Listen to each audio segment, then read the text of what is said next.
was shaking his head.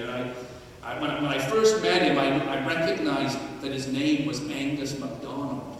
And I figured, it's Angus MacDonald, a good Scottish name. We're in the birthplace of Presbyterianism. So I said to him, "Hello, Angus, my name is Mark Lewis. I'm a Presbyterian." "I'm a Presbyterian minister," I said to him, and he said, "Oh, I'm a Baptist." So he's walking around and he says, what are these 16 circles that you've drawn here? And I said, "Well, Angus, those are going to be 16 holes 4 feet deep to form the foundation of this edition." And he said, "You can't dig holes here." And I said, "Well, does that mean I can't build my addition?" "No," he said. He said, "How is the rest of the cottage held up? What is it sitting on?" And I said, "Well, it's just sitting on big flat rocks set on the ground." And he said, "Well, what's wrong with that?" And I said, "Well, I'm from Ontario, and up there, we don't build things on big flat rocks sitting on the ground." And he said, "Well, we're not in Ontario now, boy," he said. "You're not building the CN Tower, are you?" He said, "You're sitting here on a solid piece of rock that's been here for 10,000 years. It's not going anywhere." He said, "If you try to dig holes here, you'll kill yourself." He said, "Just set out the big flat rocks and build on that." And he checked it off and he gave me the permit to build.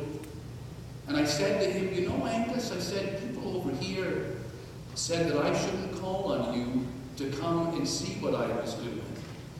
I said, "People are terrified." And he said, "I know," he said. "I don't know why people are afraid of me, because I only come to look at what they're doing to make sure they are safe, to make sure that what they're building is going to last a long time. I only come out for their good, and I wish that the people would understand that." And I realized that I had been silly to fear the building inspector who only wanted to come for my sake. It was something like the boys in the Boys Brigade who feared this British general coming to inspect them, but he was only coming because he cared about them and he wanted to offer them something new and something better and something that would make their lives great. And sometimes we human beings make that same mistake with God. God wants to come into your life. God wants to come and see what you are doing, but we are afraid of God, and we say, "God, don't come to us. We don't want you."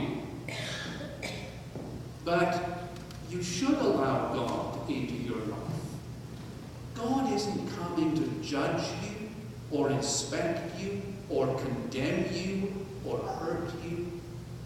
God is coming because God wants to show you how to make your life wonderful. How to make sure you're building your life on solid ideas and solid principles. God wants to come into your life to make your life easier, to make your life better, to make sure that your life will last for all eternity, because you've built it on love and mercy and truth and hope and peace. In the passage we read from Hosea this morning, the people think that God is angry with them because of all the bad things that they have done. They have a guilty conscience. But when God comes, God says, "I am God and not man, the Holy One in your midst, and I will not come to destroy. My heart grows tender within me. My compassion grows warm, and I only want to help, to heal, and to save. So do not fear the great inspector of the soul.